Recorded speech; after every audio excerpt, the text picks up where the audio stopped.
दोस्तों स्वागत है आपका हमारे इस YouTube चैनल पर जिसका नाम है फ्राइड हॉरर स्टोरी।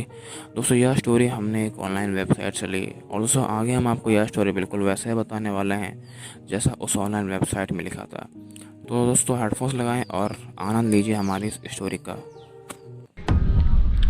मेरा नाम विपुल राजपरा है। मैं फ़ोटोग्राफी स्टूडियो में काम करता हूँ। मेरे पास खुद का कैमरा आ चुका था, इसलिए मैं प्राइवेट ऑर्डर भी लेता था।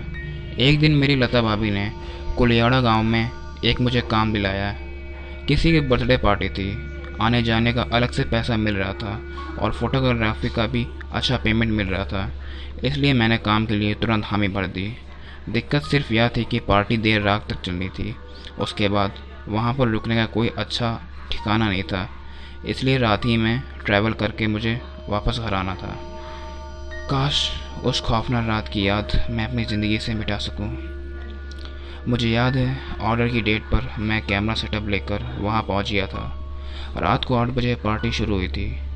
अभी मैंने 4 से 5 फ़ोटो खींची थी, तभी अचानक एक सुनहरे बाल वाली गोरी लड़की मेरे सामने आ गई। उसने हॉल के बाहर मुझे आने का इशारा किया, शायद उसे कुछ काम होगा।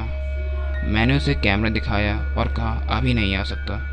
फिर कुछ देर बाद सारी फ़ोटो खींच लेने पर मेरी नज़र उस लड़की को खोजने लगी। तभी अचानक वह मुझे घर के बाहर थोड़े दूर नज़र आई। मैं फ़ौरन उसके पास गया। उसकी आंखों में गजब का एक गुस्सा था। उसका चेहरा फीकी रोशनी में भी लाल नज़र आ रहा था। मैंने कहा सॉरी, फ़ोटो खींचनी थी इसलिए मैं तुम्हारे पास नहीं आ सका। आप यहाँ पर क्यों खड़ी हैं? आपको क्या अंदर नहीं आना? कुछ देर तक वह मुझे ऐसे ही घूरती रही। उसके बाद वह झाड़ी की ओर इशारा करने लगी। मैंने हाथ के इशारे से मना किया और घर की ओर उसे ले चलने के लिए कहा। अब उसके चेहरे पर गुस्से की जगह नाराज़गी का हाव भाव था। उसने हाथ के इशारे से मुझे वापस लौट जाने को कहा। मेरे देखते ही देखते वह झाड़ी के उस पार चली गई। मुझसे रहा नहीं गया तो मैं भी उसके पीछे पीछे जाने लगा।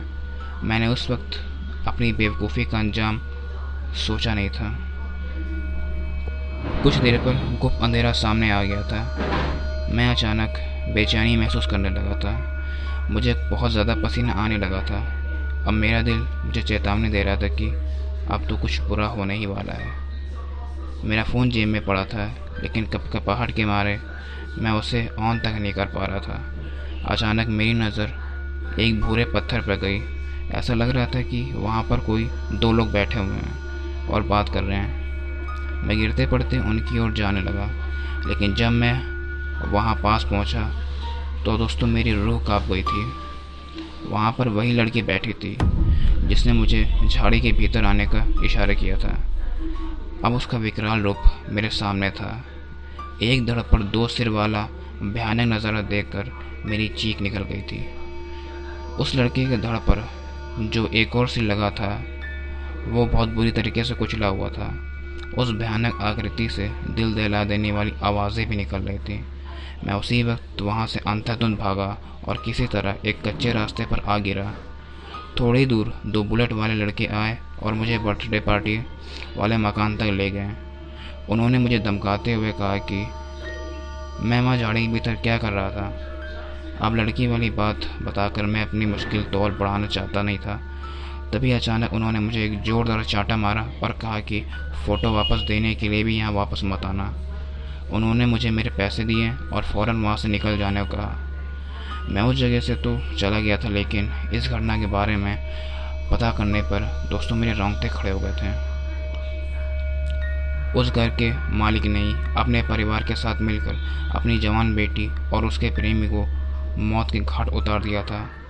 कहा जाता है उन दोनों को वहीं झाड़ी के भीतर मारकर गाड़ दिया गया था। तब से उन दोनों की रूहें एक धड़ और 2 सिर के साथ भटकती रहती हैं।